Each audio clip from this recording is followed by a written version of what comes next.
Story of Angry Snake.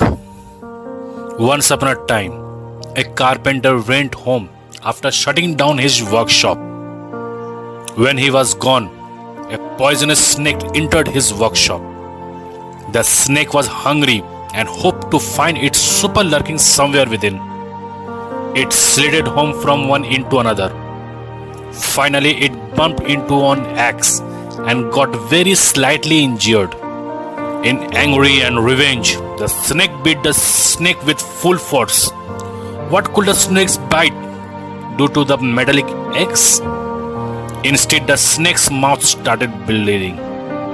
Out of fury and arrogance, the snake tried to its best to strangle and kill the metallic axe, the object that was causing it the pain, by wrapping itself around the axe. The next day, the carpenter opened the workshop. He found a dead snake wrapped around the blades of the axe. Here, the snake did not die because of someone's fault, but it faced these consequences merely because of its own anger and wrath.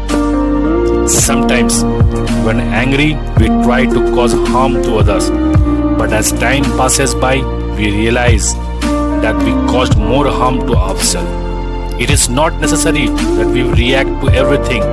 Step back and ask yourself if the matter is really worth responding to.